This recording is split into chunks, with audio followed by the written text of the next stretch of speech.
Once upon a time, their inhabitants used to battle against wind, waves, and isolation. Now they're harnessing the forces of nature to provide clean energy. Islands of the future.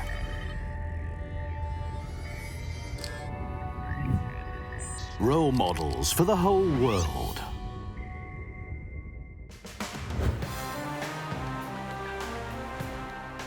It's the island of fire and ice, Iceland.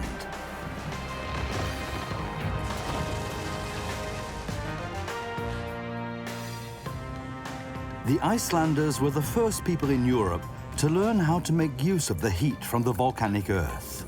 Nowadays, the forces of nature are securing their survival.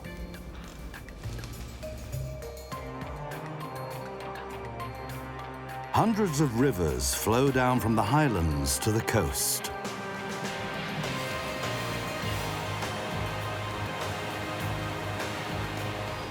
The clean energy of these wild waters has already made Icelanders independent of electricity from coal, oil, or nuclear power.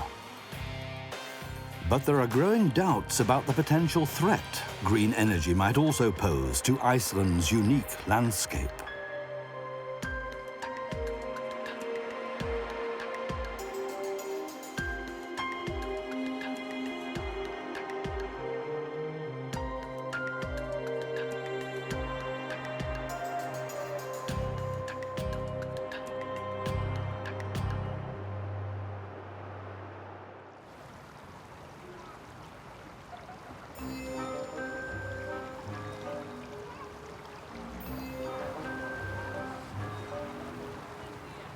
Icelanders love bathing. Only a few villages have a pub, but there are swimming pools everywhere.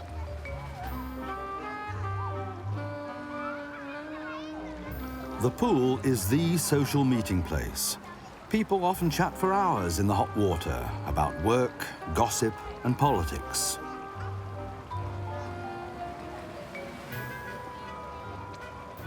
Hildigunur Thorsteinsson often comes with her daughter to Reykjavik's West Pool. She has a special relationship to hot water. As an engineer with the local energy provider, she also supplies the city's swimming pools.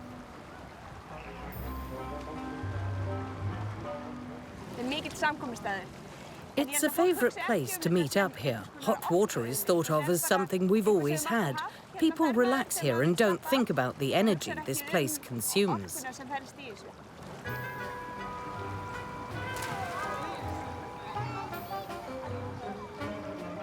The hot pools are typical of the way Icelanders handle energy. It's simply there and in excess. You wouldn't suspect that at first glance. Reykjavik, the northernmost capital in the world, is almost at the Arctic Circle. The summers are cool, the winters long, hard and dark. But the town, like the whole country, is sitting on hot treasure. Inconspicuous silver structures stand at many street corners in Reykjavik. The steam that rises from them comes directly from underground.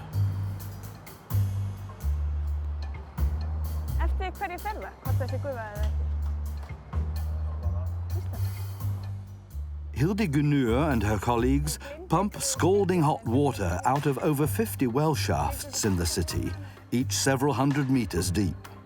The whole of Iceland sits on a bubbling cauldron. And the fire never goes out.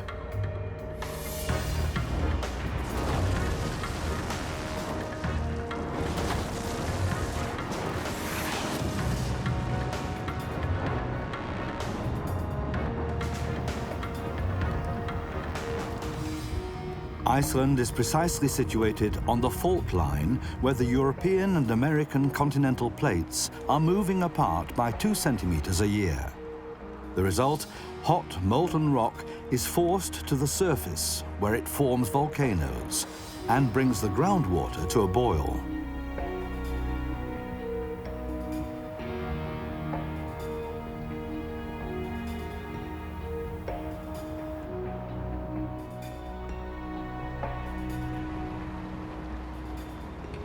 In all parts of the country, there are places where the heat comes to the surface on its own. Here, there are mud springs of unreal colors caused by minerals dissolved in the depths.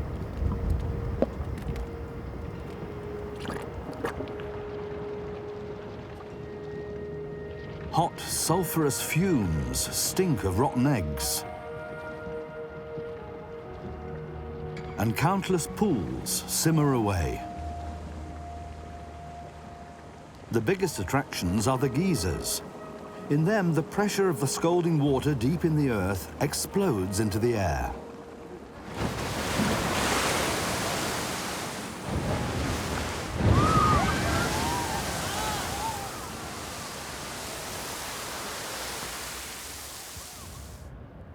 The Icelanders exploit this geothermal energy on a grand scale.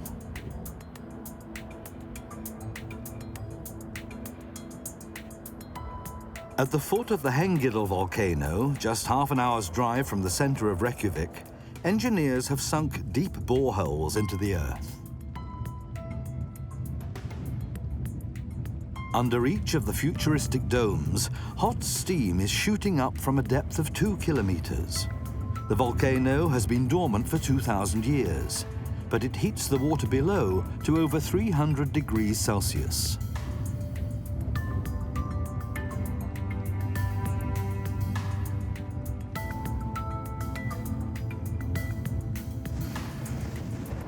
This borehole is due for maintenance work today, so the superheated steam from below is shooting unharnessed into the sky.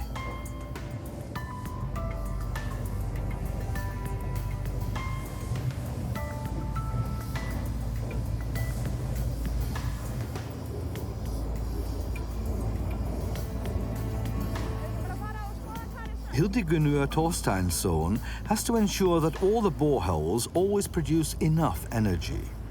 If a source is exploited too quickly, it can run dry. She has great respect for the forces of nature.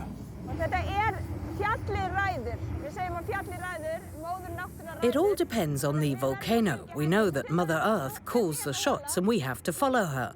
The pressure and heat in this spring have dropped. We don't yet know precisely why. We have to work with the volcano in the way it offers itself.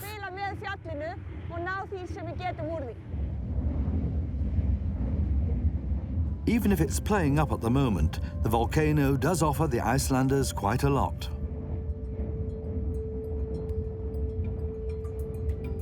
Every second, hundreds of liters of water and steam flow out of the holes in the drilling field.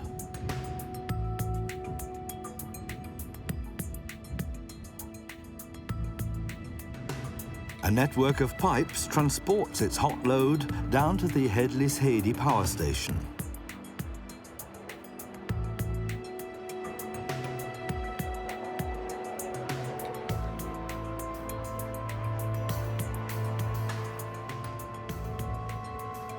It's the most modern geothermic plant in Iceland.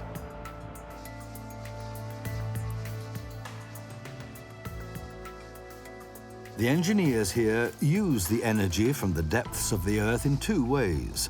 The water and steam are divided in the large grey separators.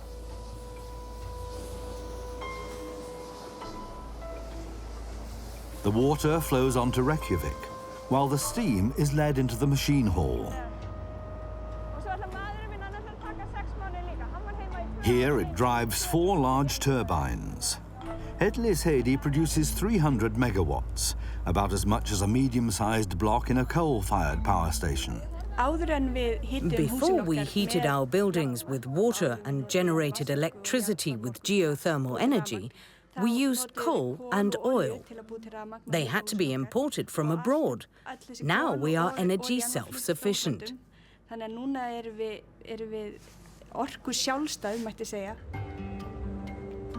That's unique worldwide. The Icelanders generate not only all their electricity from renewable sources, but all the heat they need as well. The pipes from Hellisheiði lead to Reykjavik, where they reach 200,000 people. That's 2 out of 3 Icelanders.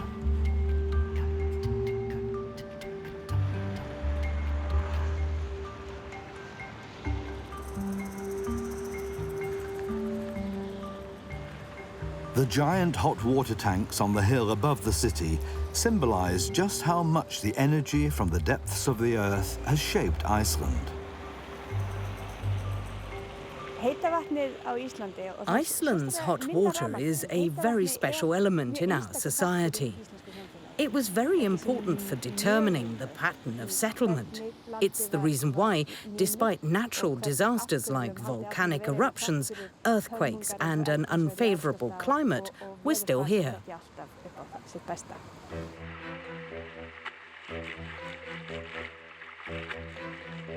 It all began in a small way, though. For centuries, the Icelanders only made use of the hot springs that occurred naturally.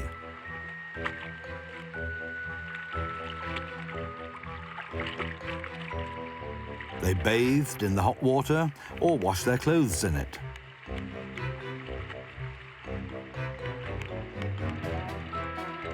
It was only in the 1930s and 40s that pipes were laid to bring the spring water to Reykjavik.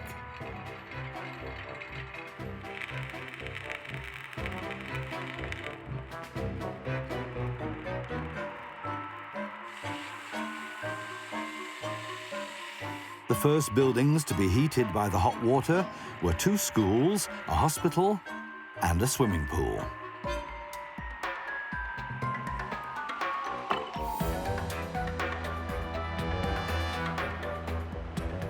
But then the oil crises of the 1970s gave the decisive impetus. At the same time as the mighty tower of Hallgrímskirkju church was being completed, the Icelandic nation almost completely got rid of heating oil in their buildings. Now the whole land enjoys cheap and clean heating, and a high standard of life. Geothermic energy was enormously important for the development of Iceland. Despite the economic crisis, we're much better off today than 50 years ago, when we were a very poor nation.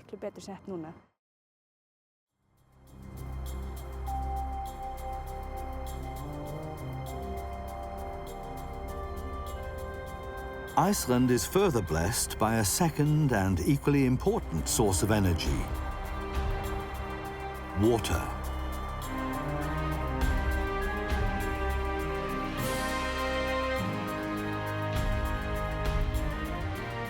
The rain that falls in the vast, unpopulated highlands flows down in great rivers and plunges into the coastal plain in Europe's biggest waterfalls.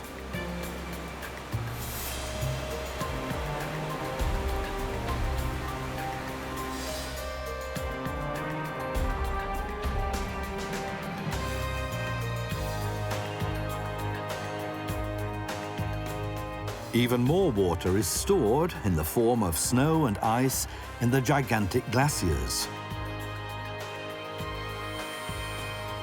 The biggest of them, the Vatnajökull, is up to 900 meters thick and covers an area 3 times the size of Luxembourg. In spring especially, huge quantities of milky meltwater swell the rivers.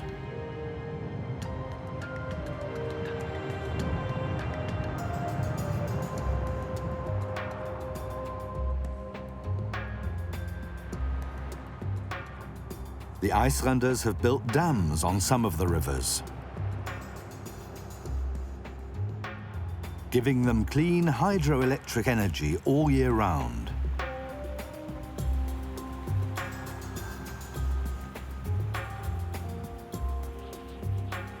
Huge high-tension lines transport the energy to where it's needed, on the coast.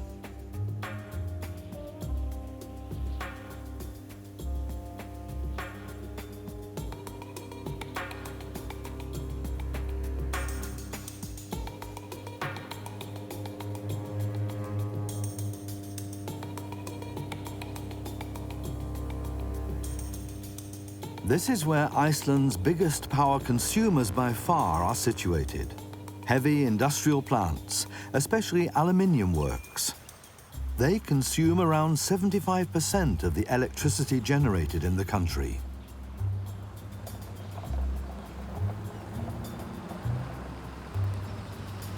Omar Ragnarsson is a well-known journalist and TV presenter in Iceland. He's been covering the expansion of the aluminium industry for almost 50 years.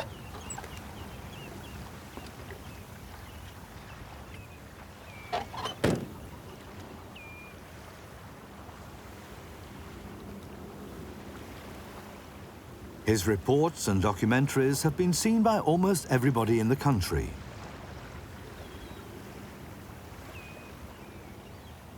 He well remembers how it all began in Iceland at the end of the 1960s. We were an underdeveloped country at that time. We were well educated, everyone could read, but we only had gravel roads and dirt tracks. And we lived solely from fishing. 95% of our exports were fish. Then we got the offer of having foreign heavy industry come and build a large plant. I was all in favor of it at the time. The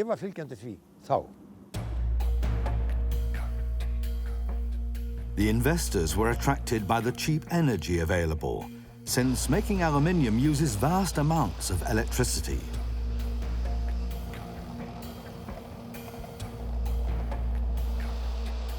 The Icelanders built their first large-scale hydroelectric power station especially for it.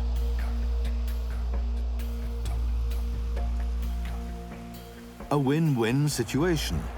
The country got jobs, tax revenue, and the surplus electricity. The foreign aluminium company got cheap energy.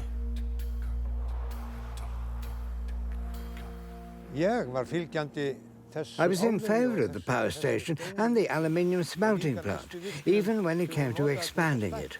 But then, when a lot more power stations were planned to multiply electricity generation far beyond our own needs, then I had to think again.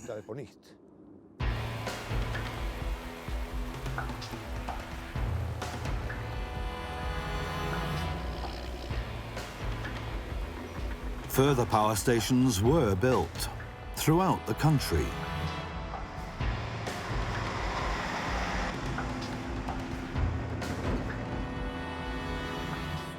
And the power industry is still expanding. The potential is still far from being exhausted. The state-owned energy company, Landsvirkjun, is planning new power stations to double the total capacity for hydroelectric energy. Every new construction site inflicts wounds on the landscape.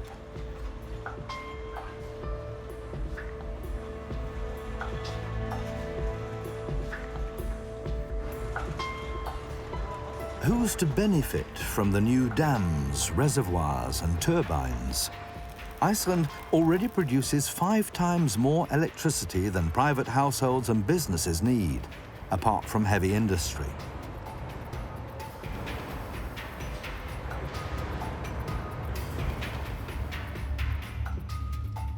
More and more Icelanders are starting to doubt whether so much hydroelectric power really is a green, sustainable source of energy. Omar Ragnarsson is the most prominent critic. He's made it his mission in life to fight for Iceland's natural world. Despite his 75 years, he travels tirelessly. His small plane takes him all over the country.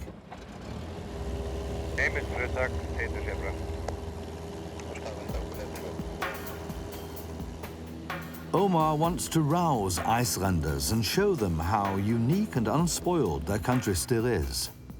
Many people only know the area around the capital and the main tourist attractions nearby.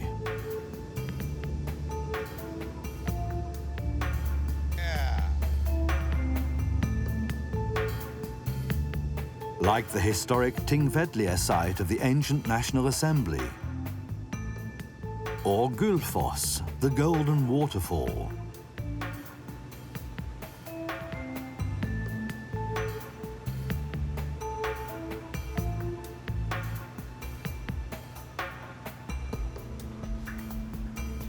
But many Icelanders have never seen great expanses of the wild highlands.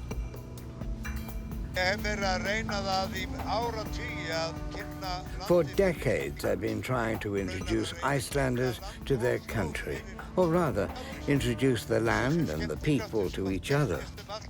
I traveled a lot as an entertainer and reporter, and I wanted to give that back to the people. I thought it would change people. Maybe it's changed some, but too few, I think.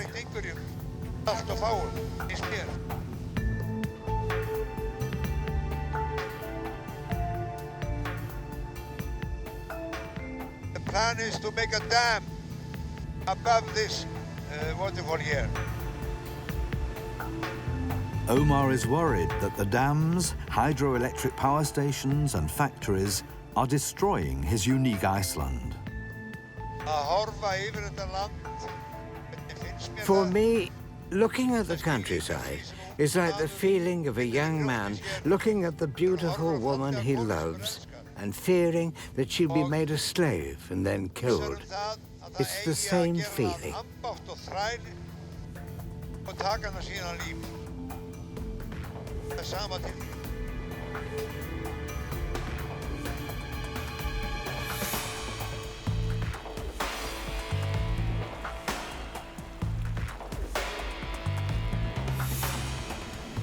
For some Icelanders, Omar's fears are no more than sentimentality.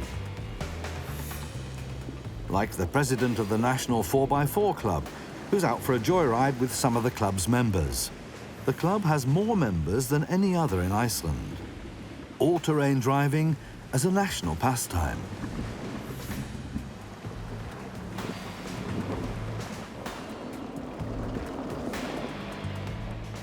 The great heavy SUVs are to be seen on rough tracks and on Reykjavik's shopping streets as well.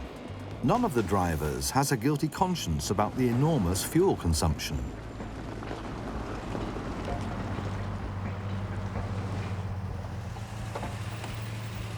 For centuries, Icelanders had to struggle to survive in a barren environment. Many take a correspondingly pragmatic view of nature. As you can see, it's nice and quiet here. Being out and about with good mates in beautiful countryside, that's what we want. Enjoying nature.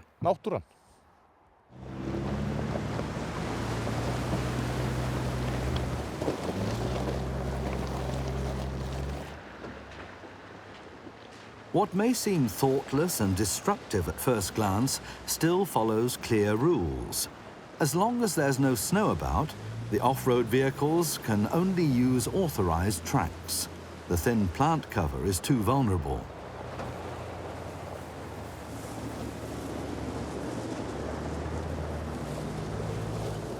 In recent years, an unusual alliance between car fans and nature conservationists has even developed.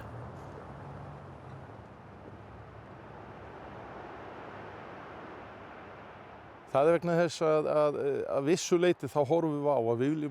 reason is that we want to experience nature as unspoiled as possible. We don't want any power pylons, for instance. Nothing like that. We defend our right to drive such off-roaders in a natural setting.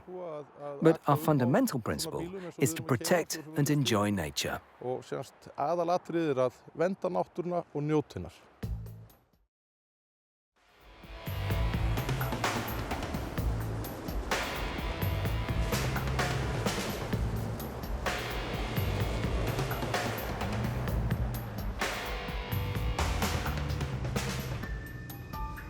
Omar Ragnarsson can use any help he can get in his battle for the highlands. The mixture of glaciers, volcanoes, desolate plateaus and hot springs is unique in the world. But only part of it is protected as a national park.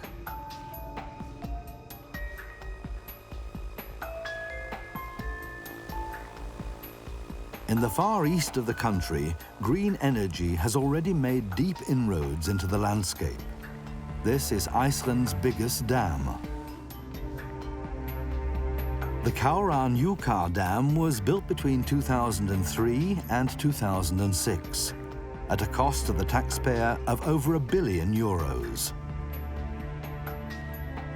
Omar filmed the construction work at the time to show the whole country the impact being made on nature.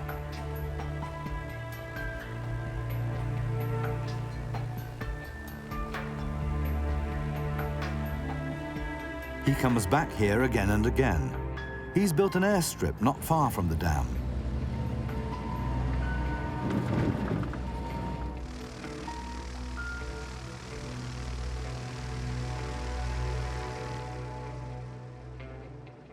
Today, Omar is meeting the biologist and nature conservationist Mummi Gudbrandsson. The two of them together organized protests against the project 10 years ago.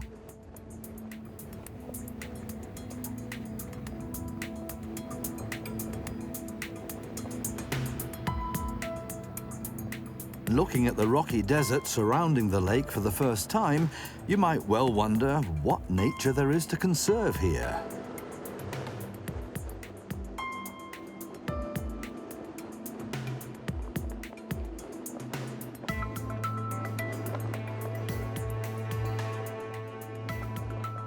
But many square kilometers of countryside have disappeared beneath the milky glacier water behind the dam.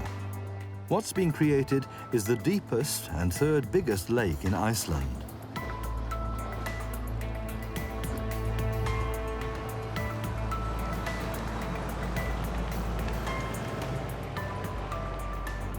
Omar and Mummi were not able to stop the dam being built. But at the height of the protest, they organized the biggest demonstration in Iceland's history. For the first time, many Icelanders realized that clean water power could also do damage. Before the Kárahnjúka power station, this was a region of untouched nature, far and wide. The river flowed from its source here into the gorge. There were green meadows here for sheep and wild animals. This area is something special because it's covered in greenery from the glacier to the sea.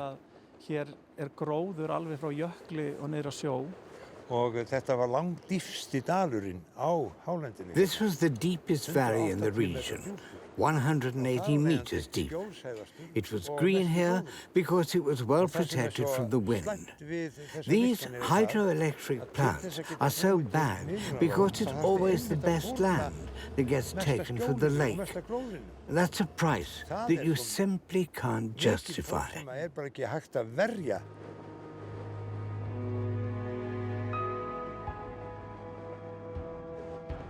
The conservationists lost the battle of the Kárahnjúka Dam.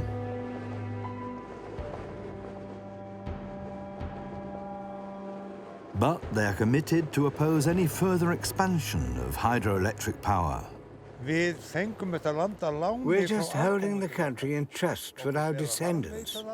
We have to protect it for them and for all people, as caretakers. Iceland doesn't just belong to Icelanders, but to the whole of mankind.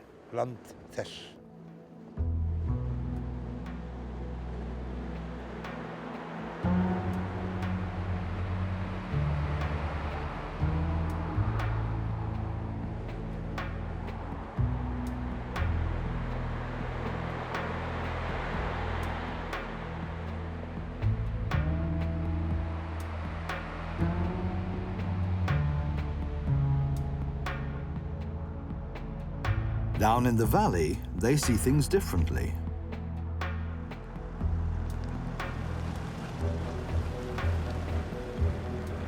This is where they turn the water of the Kárahnjúka Lake into electricity.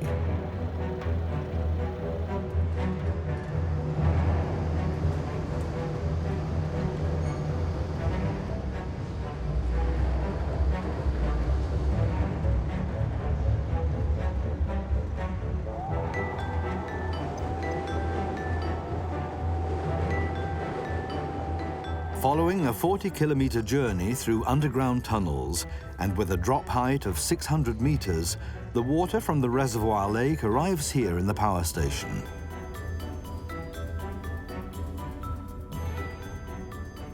It flows through 6 large turbines. These convert the force of the water into electricity. The Kauranyuka power station has an output of 690 megawatts, as much as a small nuclear power station. Apart from the power lines that go from here to the coast, the power station is invisible. No smoke, no nuclear waste, no greenhouse gases.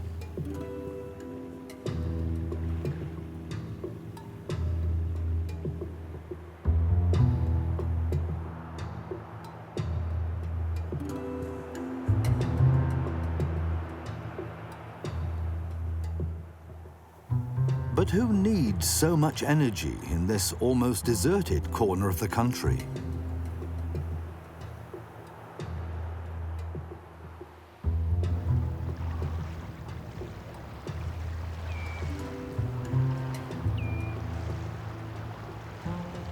The electricity flows to the small town of Reyðarfjörður. This is one of the biggest settlements in the east of the country. Even so, only about 1,100 Icelanders live here.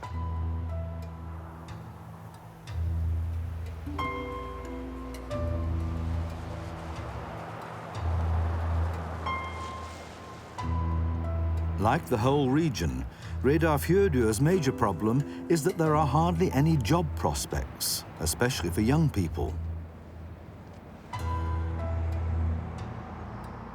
Jobs were lost in the fishing industry through automation. A lot of people left and never came back.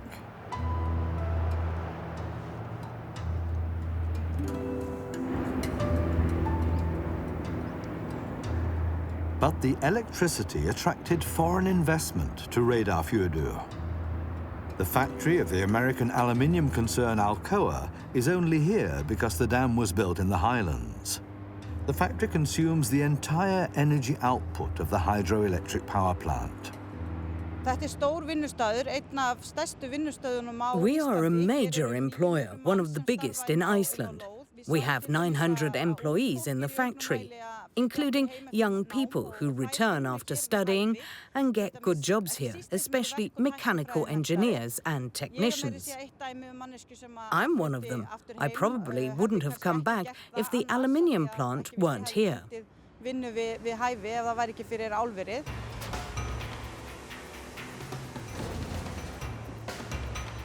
The work in the aluminium plant is hot and noisy, and it's well paid. For the Icelanders, though, it's above all a means of exporting their electricity. It takes a great deal of electricity to create a chemical reaction between the huge electrodes made of carbon and the raw material aluminium oxide.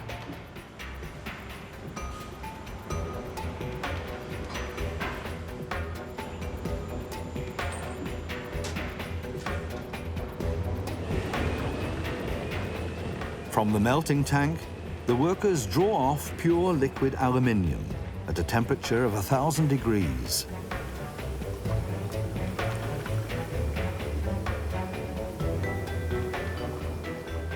The metal solidifies into ingots, which are the base material for many products: aircraft, cars, building materials, electricity lines, drinks cans.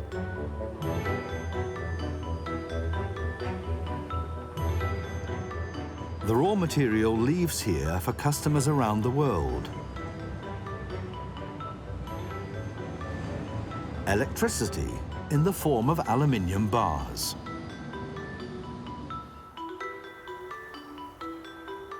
Iceland's gain is several hundred jobs, the money for the electricity bill, and some benefits for the local community. Við fórum að byggja meira af húsnæði heldur en við höfum gert áður. Það er nýrara húsnæði. We've been able to build more than before, not just dwellings. We've also renovated our schools, our sports halls, swimming pools, and much more. Not least of which is our harbour, the heart of the community.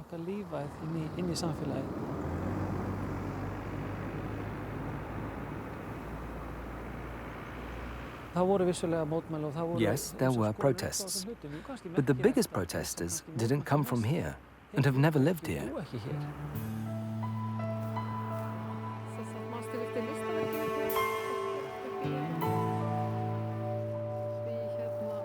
The nature conservationists in Mummi Gudbrandsson's group don't protest for protest's sake.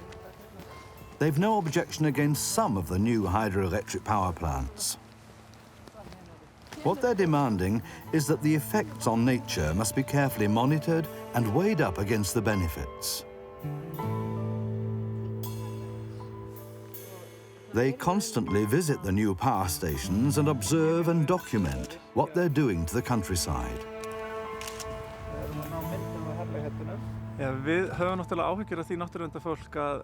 We're concerned that the energy companies are working their way further and further up into the highlands.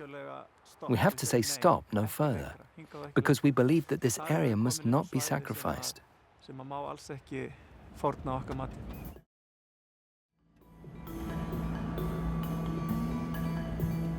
An especially valuable area, worthy of protection but at the same time highly contested, lies at the heart of the Icelandic highlands. On their way there, Mummi and his colleague Pristine pass through a landscape that is already shaped by dams and reservoirs. The largest lake in Iceland, Thorisvatn, has also been dammed.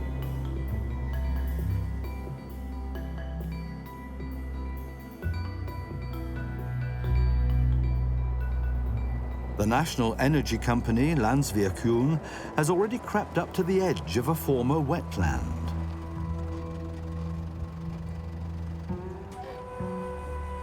Þjórsárver is the name of this oasis, which has an area of over 120 square kilometers.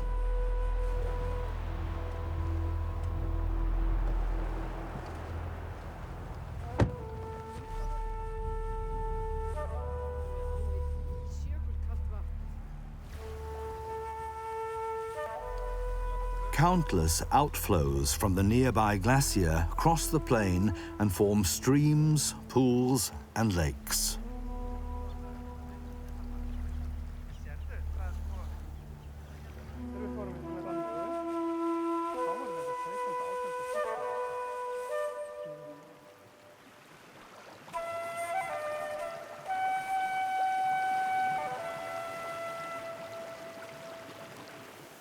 The biodiversity of this region is unusually rich for the Icelandic highlands.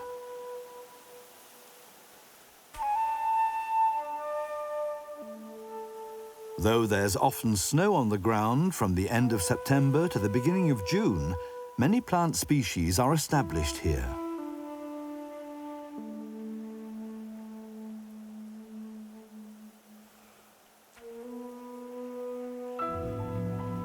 The animal world has also found a refuge here in the otherwise barren wasteland.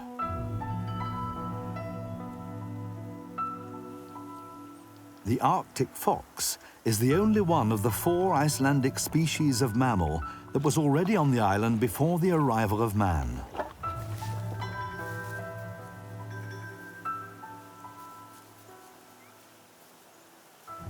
Here in Þjórsárver, it mainly hunts wild birds.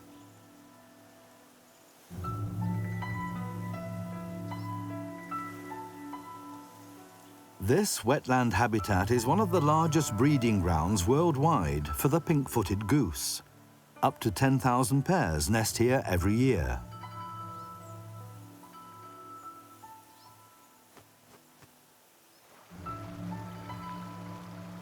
But the highland oasis is not only of interest to ornithologists and botanists. The state-owned energy company, Landsvirkjun, has had its eye on the area for over 30 years.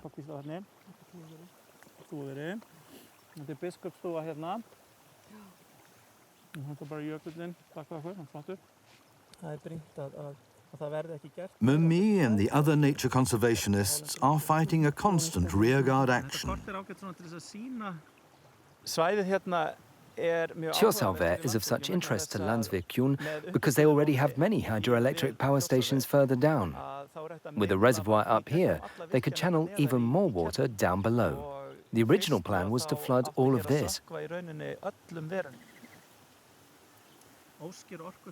Throughout the highlands, there are plans for new reservoirs and power stations. Each red dot on the map represents a project the energy companies have applied for to the government. If only half of them get built, Then the highlands will just disappear, at least as we know them now. The atmosphere would change completely, like on a motorway.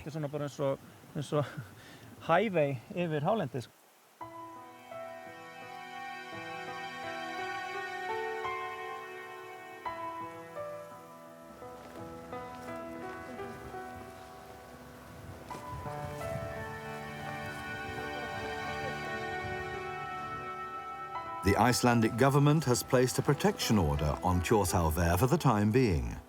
But the habitat of the foxes, geese and countless plants is under constant pressure.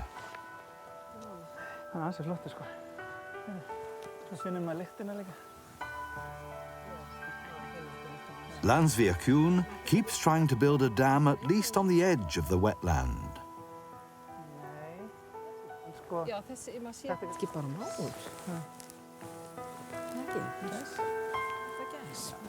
For the nature conservationists, the ecosystem is worth much more than a few new jobs in the aluminium industry.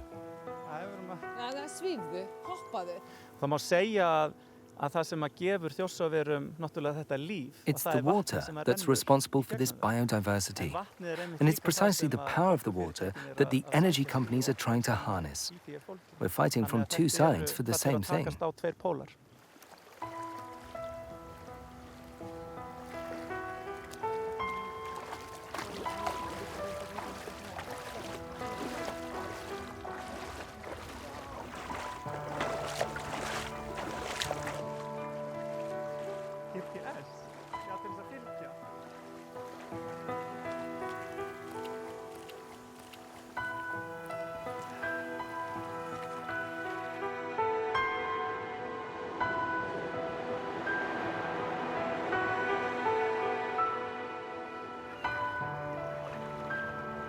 But are the majority of Icelanders prepared to forego the expansion of hydroelectric power? Because that would mean doing without secure revenues from major foreign investors. During the raging economic boom at the turn of the millennium, the Icelanders took everything that was going.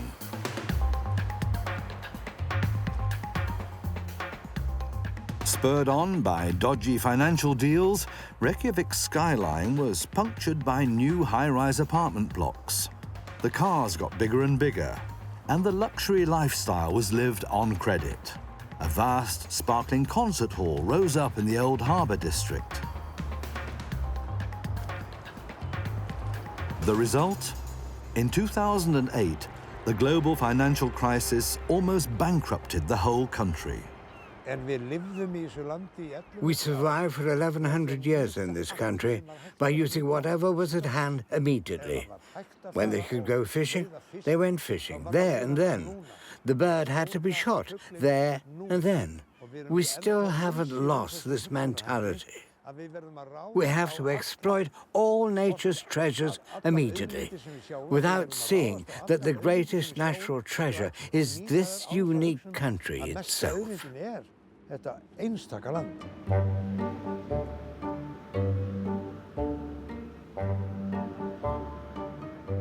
In the difficult times following the financial crisis, though, the Icelanders also came up with clever ideas that didn't call for foreign investment.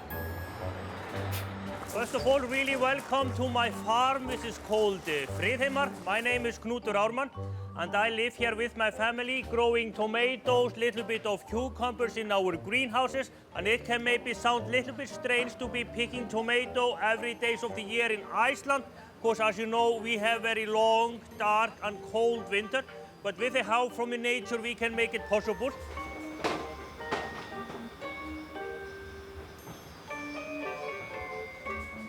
Iceland's green energy can also be used for this.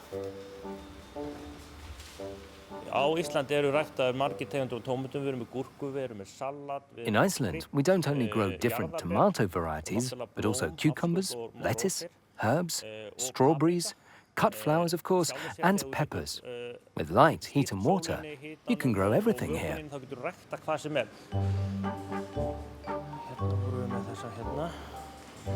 Iceland has water, electricity, and heat galore.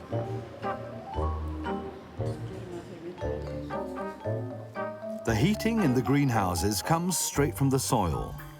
At the end of the village, the farmers channel the water from a natural geyser straight into their system of pipes.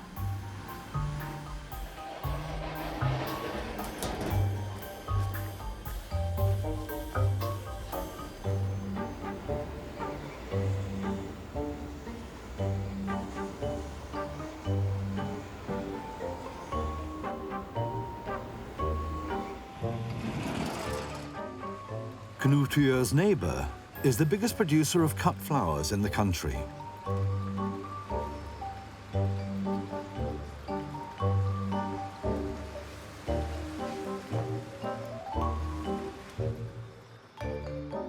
Business only really boomed for Knuttur and his colleagues a few years ago, when they installed artificial light everywhere.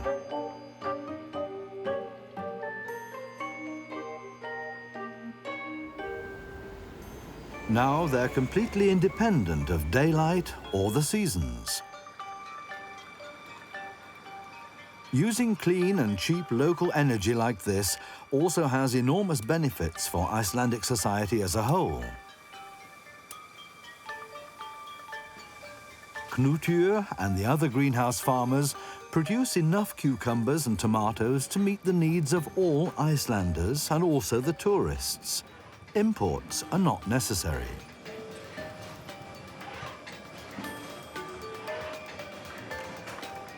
And the greenhouses also provide work the whole year round.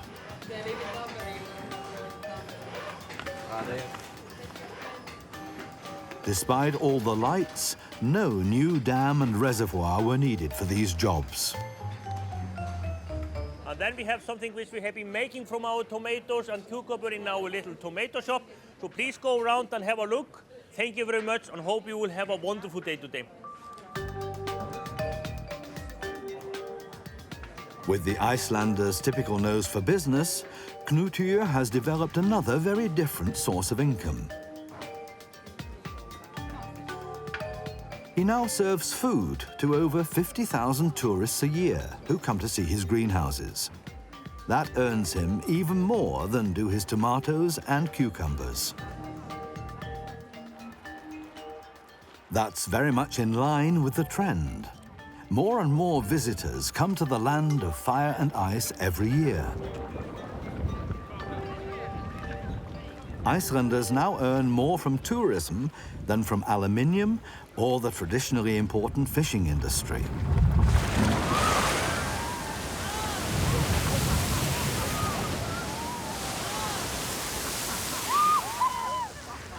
Was a good one. Tourists come to Iceland above all for the country's incomparably beautiful and unspoiled landscape.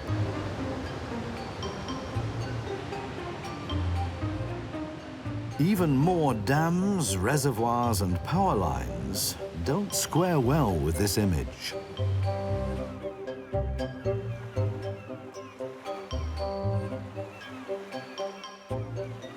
Iceland has shown that renewable energies can meet an entire country's energy needs, and so cheaply that that in itself can become a problem.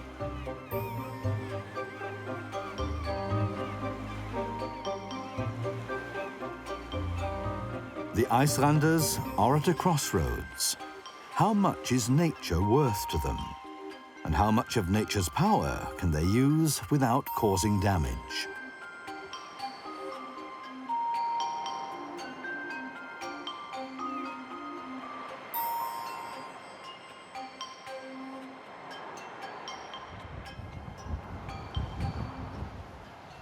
With imagination, though, tourism, nature, and the energy industry can work well together. as here on the Reykjanes Peninsula.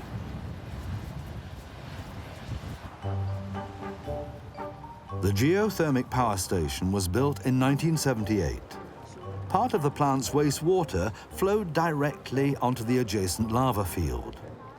But instead of draining away, it formed a milky artificial pool, rich in minerals. It was the locals who first discovered that the power plant water was perfect for bathing. This then developed into a business opportunity. The power plant now delivers enough geothermic water from deep in the earth to operate a world-famous thermal spa, the Blue Lagoon.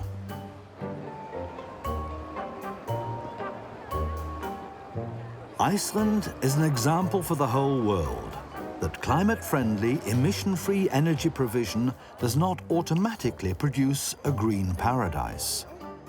You need inventiveness and ingenuity to achieve real sustainability.